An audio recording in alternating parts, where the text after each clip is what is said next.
ઉપલેટા તાલુકાના શહીદ ખારચિયા ગામના પરિવારને ફૂડ પોઈઝનિંગ થતા 15મી વધુ વ્યક્તિઓને સિવિલ હોસ્પિટલ ખાતે ખસેડવામાં આવ્યા. શહીદ ખારચિયા ગામથી પરિવાર સાથે દ્વારકા દર્શન કરવા ગયા હોય ત્યાંથી રિટર્ન આવતા હાઈવે પરની હોટલમાં પફ અને છાશ ખાવાથી ફૂડ પોઈઝનિંગ થયું હોવાનું પરિવારે જણાવ્યું. દ્વારકાથી પરત ફરતા ગણોદના પાટિયા પાસેની દ્વારકેશ હોટલમાં નાસ્તો કર્યો હોવાનું પરિવાર દ્વારા જણાવવામાં આવ્યું. તમામ પરિવારે હોટલ દ્વારકેશમાં છાશ અને પફ ખાઈ ઘરે આવતાની સાથે જ 10મી વધુ વ્યક્તિઓને સામાન્ય અને લોહીની ઉલટીઓ શરૂ થઈ. પરિવારના તમામ વ્યક્તિઓને આડઅસર થતા તાત્કાલિક 108 બોલાવી પડી.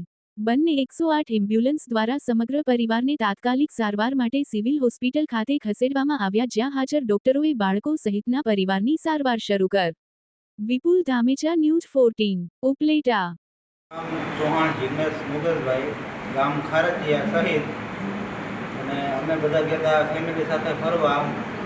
હર્ષદ છે, દ્વારકા છે, બેટ દ્વારકા છે. પાછા ત્યાંથી પરત આવીને પોરબંદર ગયા.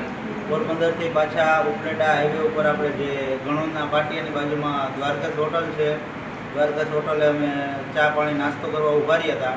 તો ત્યાં અમે છાશ પીધી અને પફ ખાધા હતા. અને આખા ફેમિલીમાં બધાને ઘરે પહોંચ્યા પછી મુવમેન્ટ ચાલુ થઈ ગઈ. કોઈ વાતે રોકાતી નથી.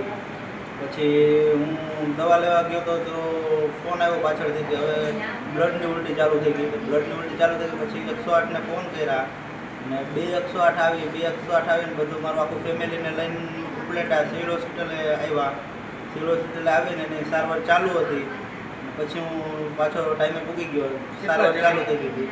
અને જણામાં 10 જણાને અત્યારે રનિંગ બાટલા ચાલુ છે.